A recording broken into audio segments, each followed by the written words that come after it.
and hope to families across America, helping to bring more than 65 missing children home. Thanks to some tipsters, Elizabeth Smart was recovered alive. Now we carry that legacy forward with a single mission: to bring the missing home.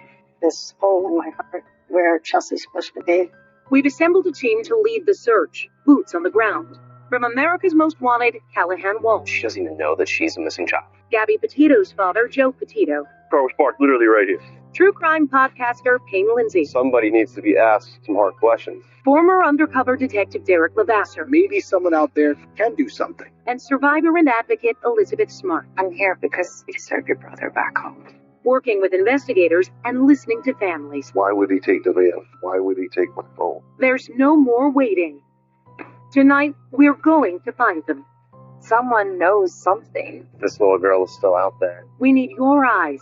We need your voice. We're one tip away from changing the course of this case. We need your help. It's a missing piece to the family. I miss my son. Because one sighting, one tip, one moment. We're this close. It was AJ and Edgar. We never stop searching, because we know the families won't stop either. The search begins now. Good evening. I'm Harris Faulkner, and this is America's Most Wanted Missing Persons, a new show following the lead of the iconic true crime series. We have one mission: to bring missing loved ones home. Every person you'll see on the screen tonight has someone waiting for them.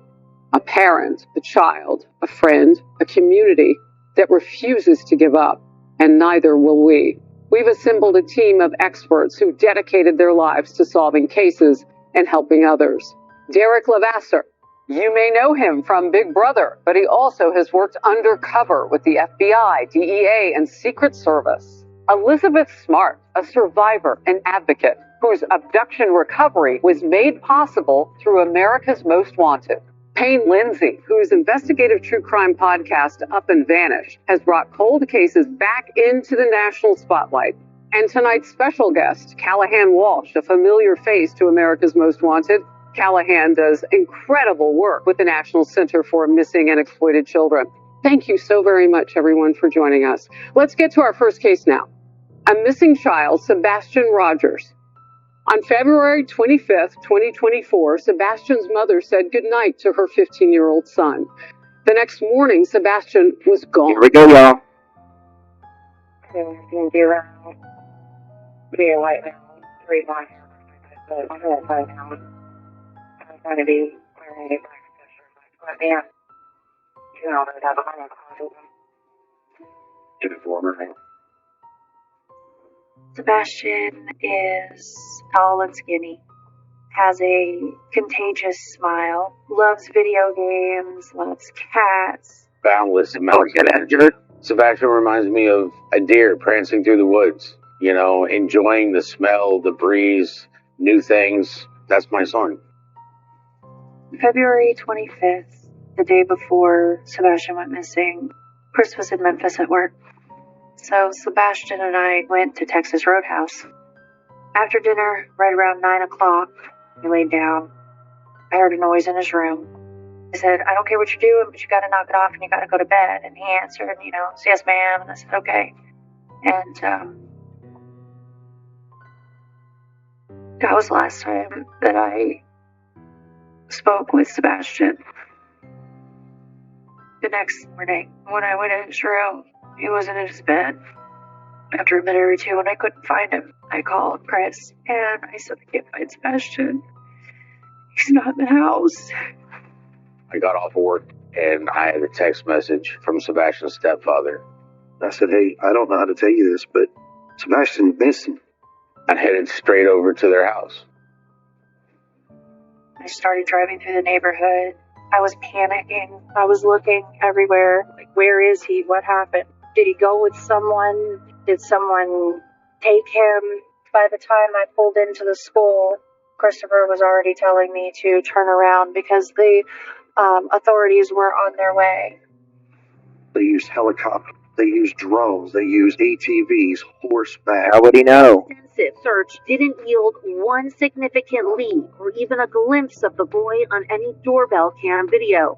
Days later, investigators combed through a landfill, still saying they had found nothing. We have nothing. We just have speculations. We get criticized. The father gets criticized. Law enforcement's been criticized. Online sleuths are really analyzing videos and creating their own theories. Sebastian is putting something in his pocket. Surveillance footage from a neighbor shows two people outside of Sebastian's house that night. Something happened. Tonight marks 1 year since Sebastian Rogers disappeared near Beach High School in Sumner County. My life is not the same without my son. He's not here, and he's somewhere. Someone has him. This year has been the worst nightmare I could have imagined to come alive. Just want whoever has him. Give him back. It's my son.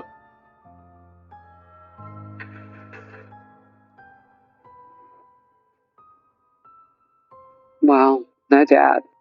You can feel it. So we want to talk about theories now, Payne, and what might have happened with Sebastian. What are your thoughts? I mean, here's his house.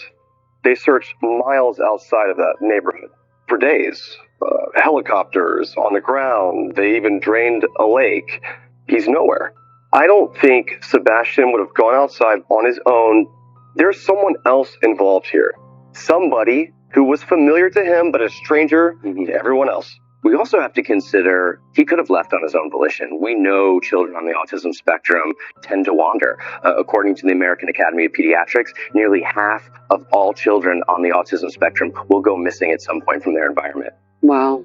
But I think something caused him to flee his home. Was that into the open arms of a predator? Or was there a roaming predator that just happened to see Sebastian walking down through the neighborhood? And to me, one thing that stands out is his shoes.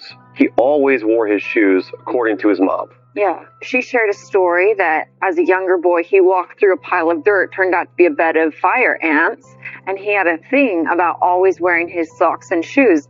I can't think that a 15-year-old child would get up in the middle of the night and leave without his shoes in February. It's cold. So for me, that says that someone has come and taken him, or someone else is involved. Someone knows something. And as easy as it is to be like, oh, that could never happen, like your bedroom is the safest place in the world. Well, no, bedrooms are not the safest place in the world. I was taken from my bedroom. It can happen to anyone. Yeah. So when you consider what you just said, Elizabeth, and according to Katie, that night, she goes to bed, he goes to bed, then around 10 p.m., there's a bump or a thud. She calls out to him. He says, I'm fine. Yes, ma'am. I'll start moving. And then that's the end of it. And according to her, when she went to bed, the doors were locked.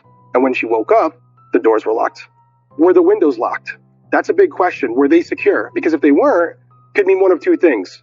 That thud, him responding, was someone else in there with him? Or someone was with him and going. Exactly. So I do want to bring up this home security camera footage. This looks like foot traffic right in here. Yeah, if you look at the footage here, you can see subject number 1 allegedly, right? It looks like something that's illuminated, which, by the way, we haven't mentioned it yet. According to Katie, there was a flashlight that Sebastian liked using that was missing. So you consider that, it does look like two people holding flashlights. Yes, that paints a picture that is foul play. Yes. So I want to help the public now. We want to find Sebastian. What do you say to people, Elizabeth? First of all, to the 16-year-olds of the country, the high school age, really, if you know someone who looks like Sebastian, if you know something about Sebastian, tell your parents, call into the show, call the police, report it. This might be the break that we need. To the parents, if you have seen a 16-year-old boy that looks like Sebastian, do not be afraid to pick up the phone and call. There is a $50,000 reward to help find him. Sebastian Rogers was about 5'5" when he was last seen, and he wears glasses. Sebastian is not comfortable with strangers. If you're someone from this small town and you're in this neighborhood, check your cameras. There might be someone sitting on some doorbell cameras footage. I bet you he's in this small town in Tennessee. Wow, that's an interesting theory. But this isn't the most rural area in the world. We're not talking about out in the Rocky Mountains. This is a neighborhood. There's a highway going this way. There's high foot traffic everywhere, and still no sign of them. Wow. Thank you to our team of experts. And you all know our purpose is to examine these cases and give people watching information so they can bring the missing home. And I want to thank Callahan. I'm so glad that you're with us right now. We'll see you next week. Absolutely. And that is fantastic. Good luck with the rest of the show. Thank you.